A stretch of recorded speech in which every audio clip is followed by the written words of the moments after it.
Get down on the ground! Get those hands to your hands! Don't you move! Get down!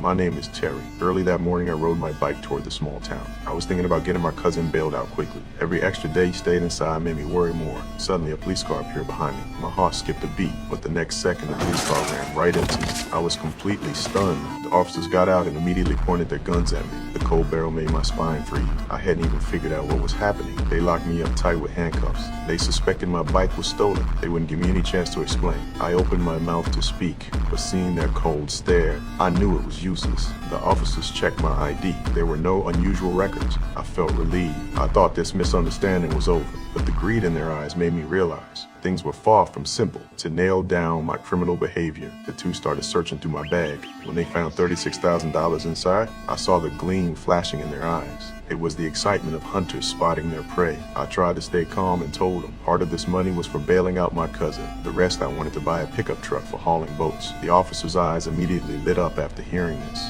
I knew he found the perfect excuse for robbery, because my brother was suspected of drug use. So they thought this money was likely drug money. If I thought it was unreasonable, they would forcibly arrest me for conspiracy. Despair spread through my chest. I desperately explained the money came from my restaurant partnership. I earned it penny by penny, but the two officers didn't care about my explanation. They just coldly told me within 30 days I would receive legal papers for prosecution over this money. If I fought back to get the money back, they would take me to jail with an arrest warrant. If I chose not to fight, the court would default to the police winning, and I wouldn't have any more trouble later. I clearly knew I had encountered corrupt cops. Facing this robbery-like law enforcement, I gritted my teeth. I finally chose to compromise, because my cousin hadn't been bailed out yet, and my cousin had previously helped police testify against a gang member. So if I went to prison, they would definitely target him. I couldn't let my cousin suffer because of me, so I came to the town courthouse filled with rage, but the judge coldly told me no money meant no bail. I pulled out the receipt from the police. I said the money was confiscated by police. The stamp on the receipt was identical to this office, but the judge didn't care about this at all, because they only release people when they see money.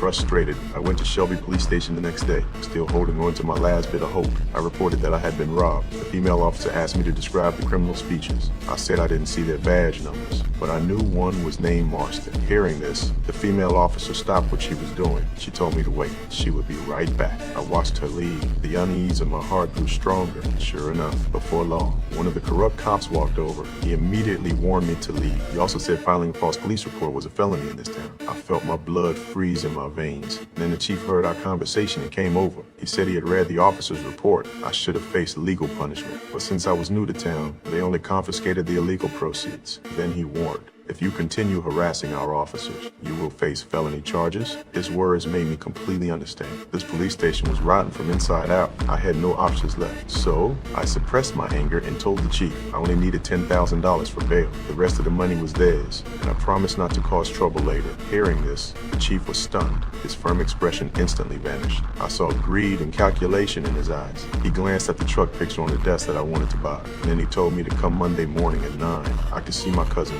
early Monday morning. I rode my bike to the police station with an uneasy heart, praying everything would go according to plan. But when I arrived, I saw a truck driving away. Shit, you just missed it. Who? What do you mean? We pulled up our schedule.